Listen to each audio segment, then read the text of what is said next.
Hi, and welcome to this edition of The Everyday Editor. I'm John Crossman, and thanks for watching. Today I'm going to answer a question that I actually got on Quora earlier today, and that is, what are the top 10 premium video editing features every content creator should use in 2026? I generally don't really like these kind of questions because to me editing is kind of organic and it's kind of a natural thing. And what I'm going to list today are all things that will make your end product better, but they aren't really at the heart of editing. They're more technical things, right? And I've had that discussion on this podcast before between technical and emotional. I like the emotional part of editing a lot more than the technical, but they were asking kind of a technical question, so it took me quite a while to come up with 10 actually, but here goes. Number one is the ability to separate your soundtracks even if they're stereo tracks.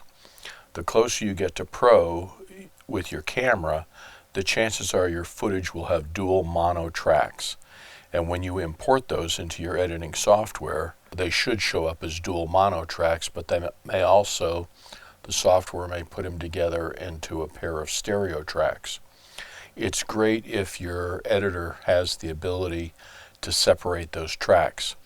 In doing this podcast, I'm recording right now on channel 1 of my camera, but when I dump the clips into my editing program, it'll actually show 2 channels of audio. One channel will have this mic, and the other channel will have nothing.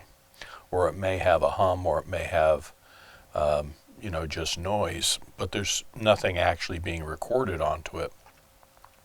And so for me to get the cleanest audio, I need to go in and there's 2 things you can do. One is you can eliminate the second channel, or what my software will allow you to do is it keeps 2 channels, but it will let you assign channel 1 to both channel 1 and channel 2. So you're kind of doubling, but not really, the signal. But at least you've got 2 channels of audio that's the audio that you want, and not one channel of what audio you want and one channel of audio that you don't need.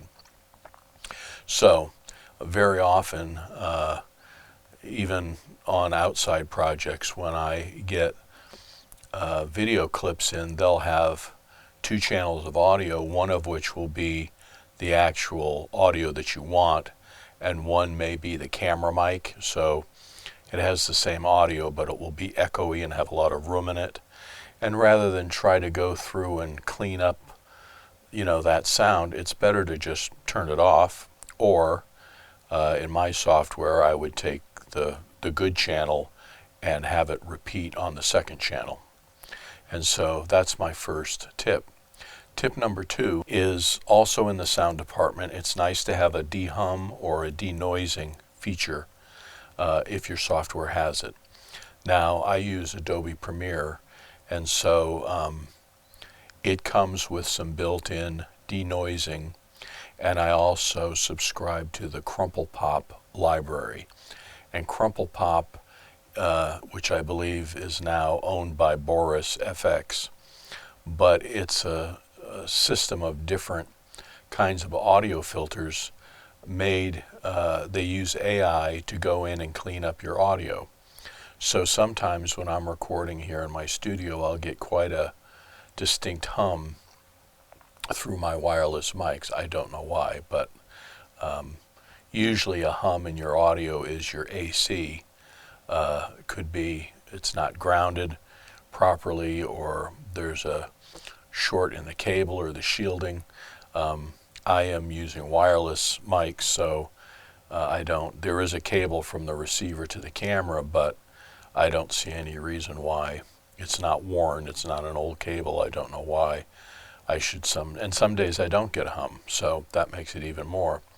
But by going up to my effects tab and selecting audio effects, and then selecting, actually I can go in and search Crumple Pop, and it will show me all of the crumple pop filters.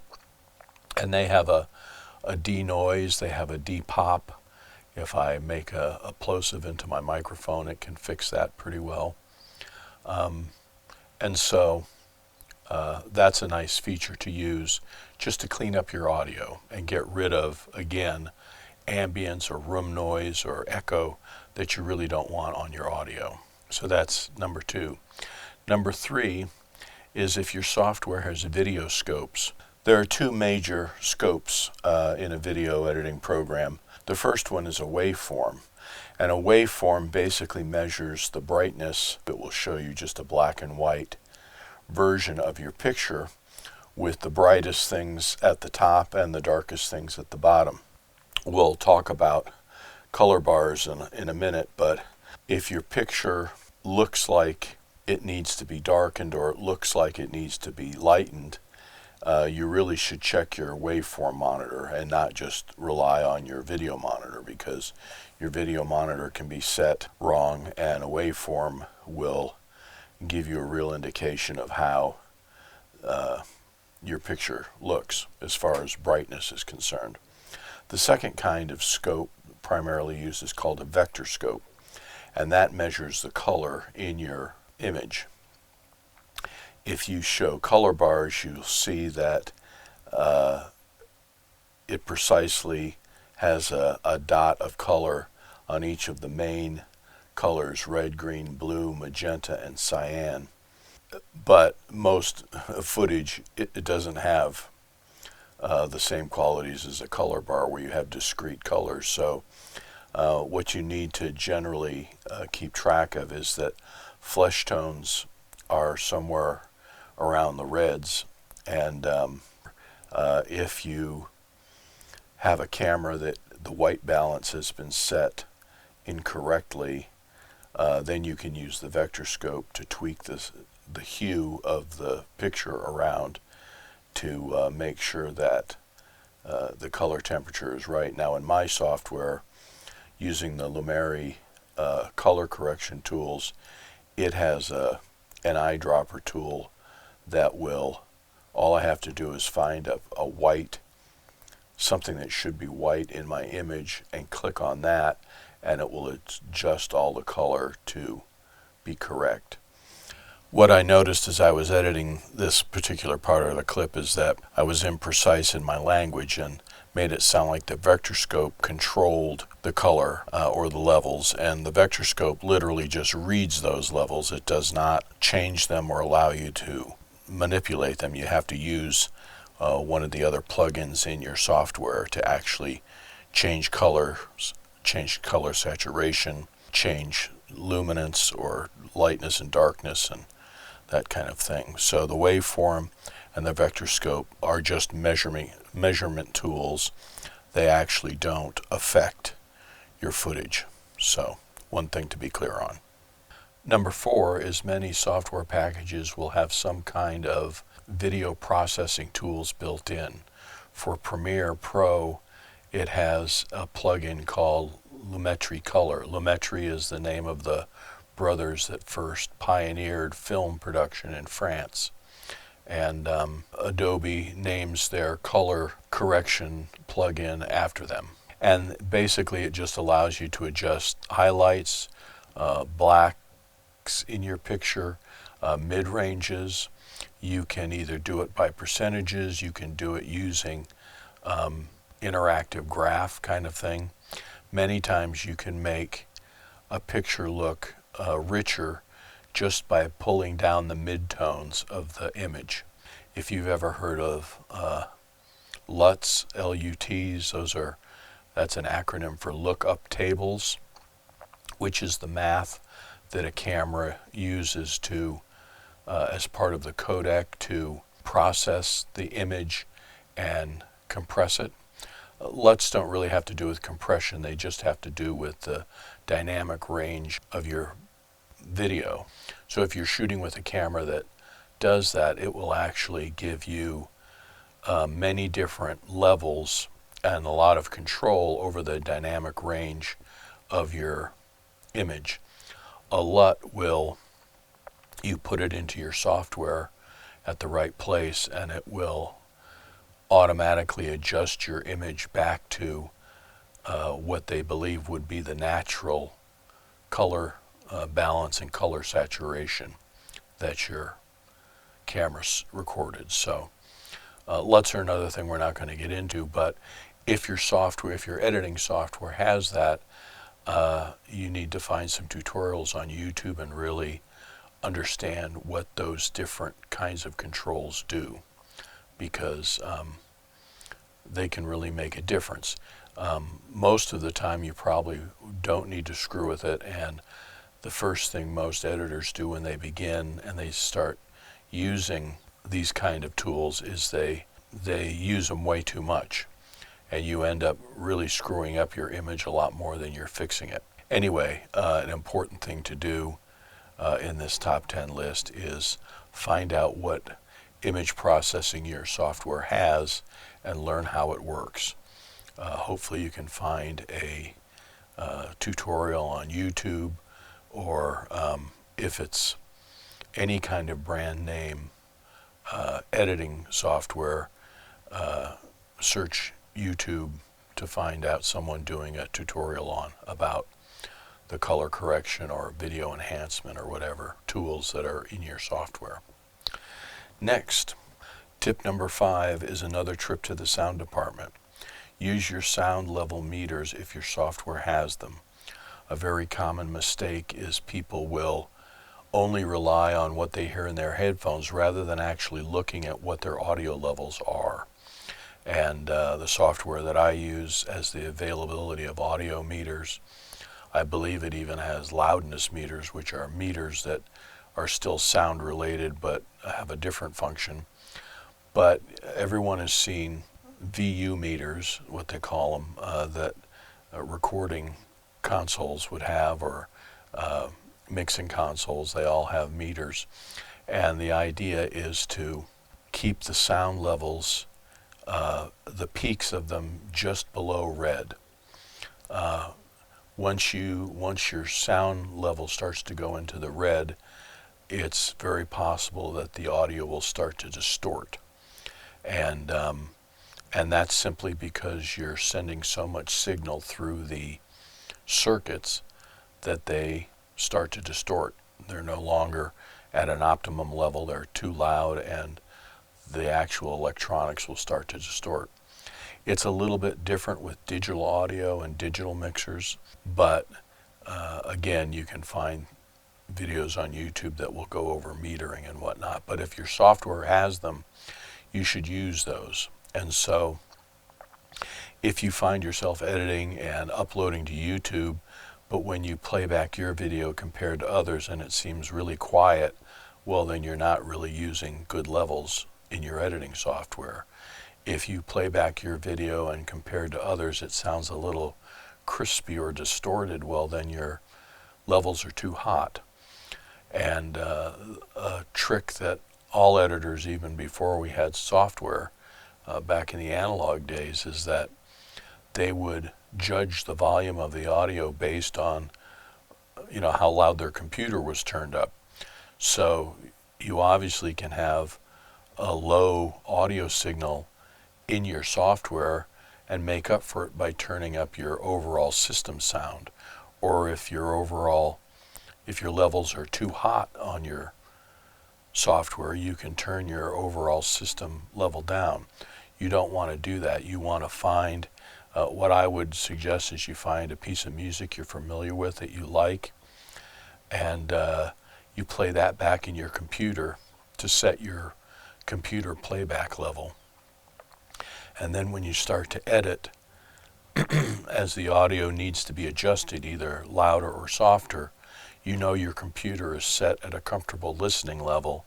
So now you need to work with the meters in your software to make sure that you're not overdriving or you're not too quiet.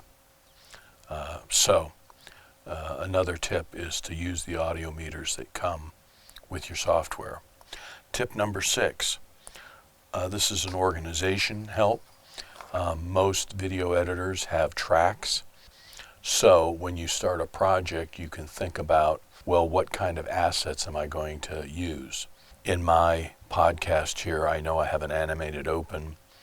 I have my primary video, which is this. I have cutaways, which can either be graphics or can be other video clips.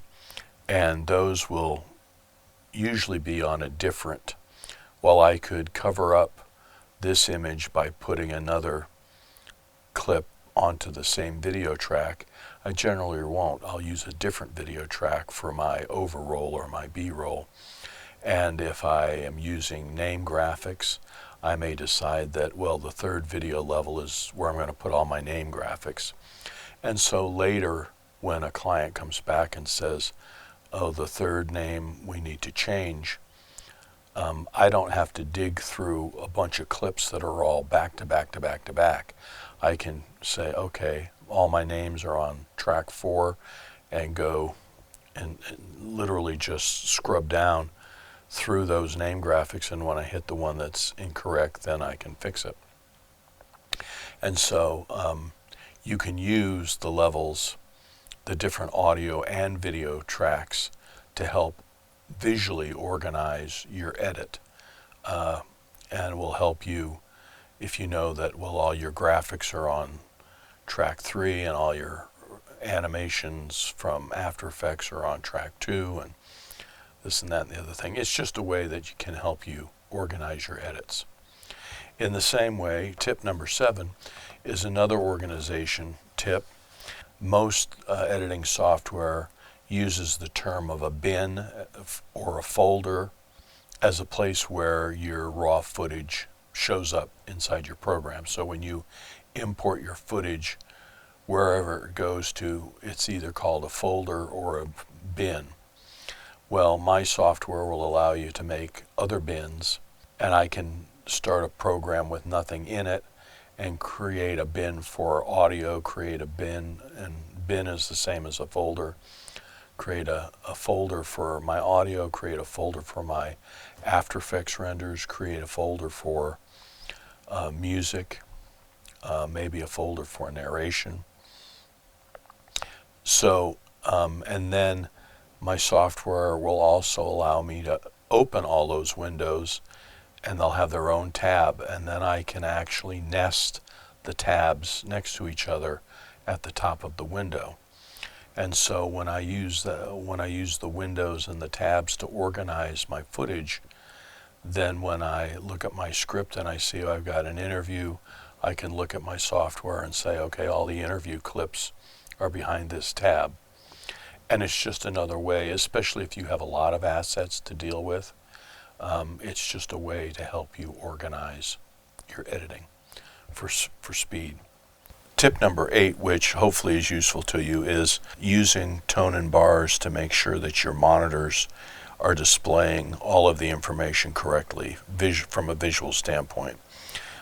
My software will generate a tone and bar signal, but you can also download it from a stock library, or probably even just Google has a still of what standard tone and bars look like.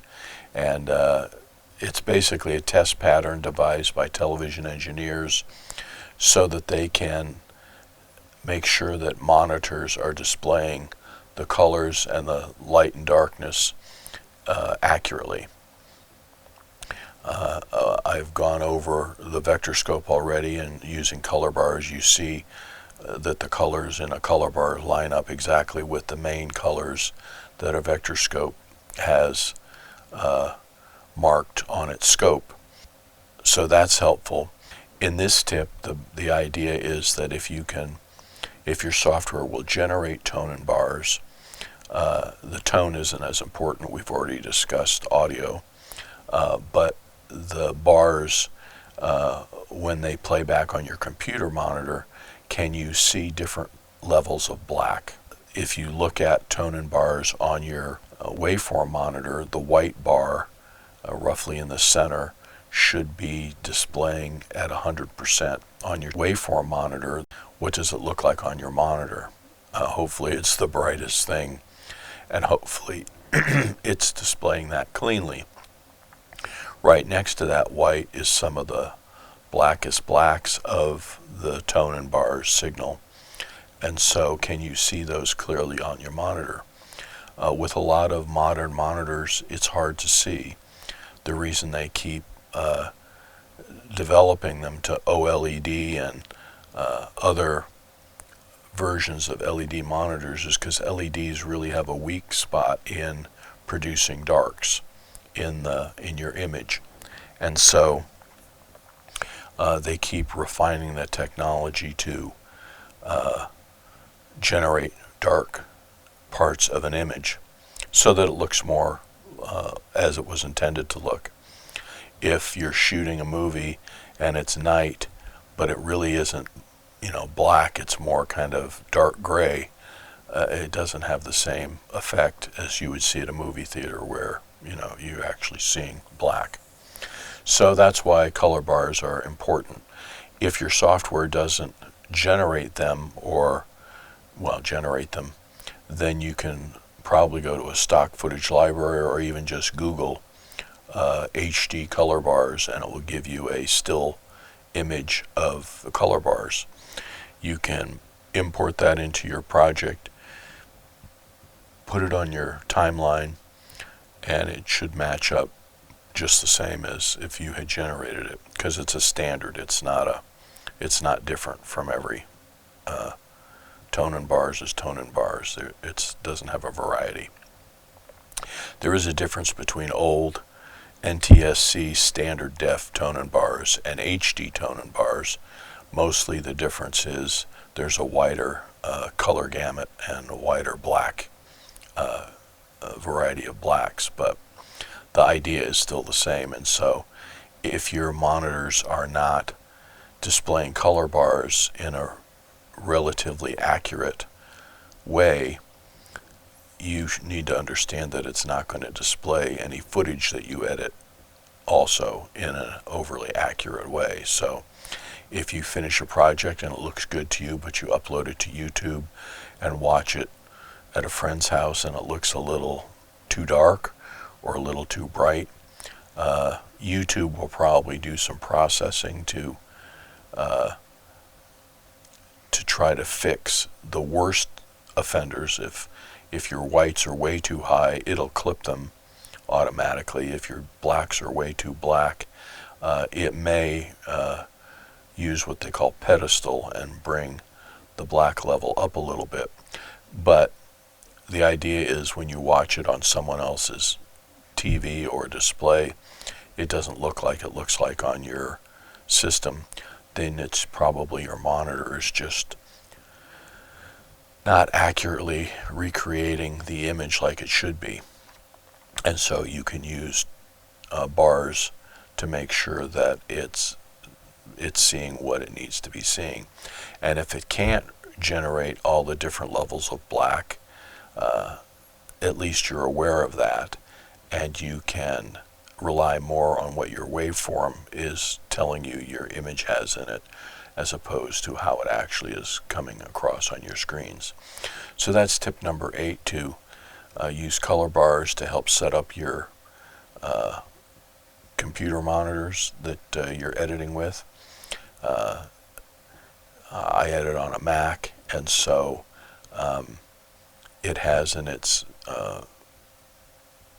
GPUs the ability to set the monitors to Adobe RGB or non-Adobe RGB, and it does change the look of the picture.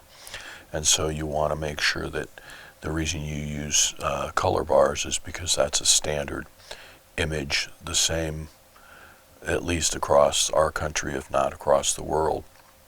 And so if it's accurately recreating color bars, you can be sure that you're accurately, recreating the footage the way it's supposed to look.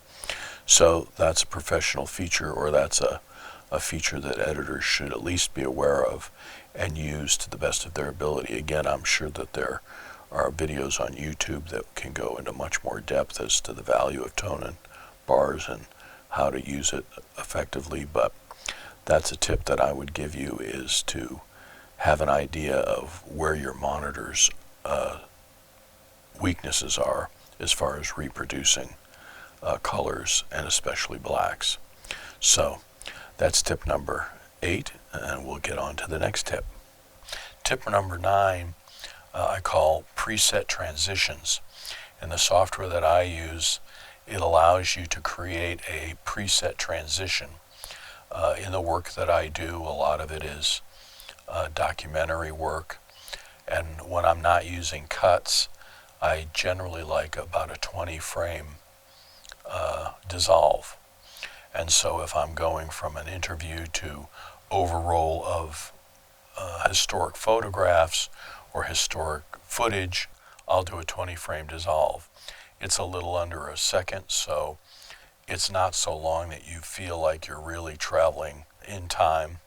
It does have a little bit of that effect, but what it really does is smooth out, especially if you're going a full color shot to a full black and white shot. It just gives the viewer a little time, gives them a second to transition. So when I click on the bar between two clips, in the context menu, one of the pre-built things is your preset transition. And in my software, you could make that anything. You could make it a wipe, you could make it a dissolve. I'm not sure if you can go much beside that, but you can basically have a preset transition that you use all the time as your default. And then you don't have to keep creating that transition over and over and over again. You know that you right click, boom, you got a 20 frame transition and you're good to keep going. So kind of a time saving thing that people should use. And then finally, number 10, as a premium feature, I say it's you. You as an editor are going to have more impact on how your piece turns out than any other feature that can be in your software.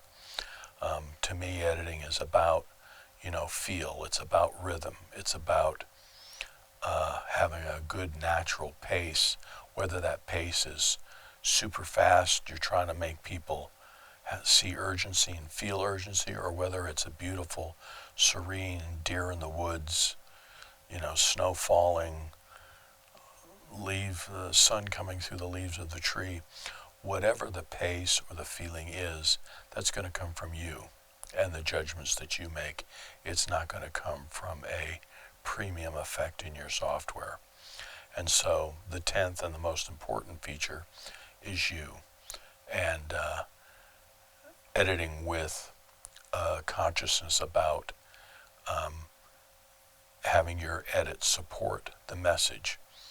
If you're trying to warn people about something that they're in imminent danger of, you're going to edit differently than if you're trying to lull them into a sense of security.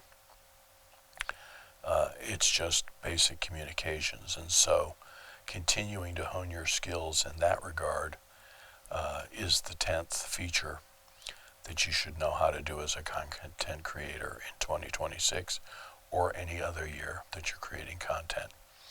This is the Everyday Editor, and I'm John Crossman. Thanks for watching.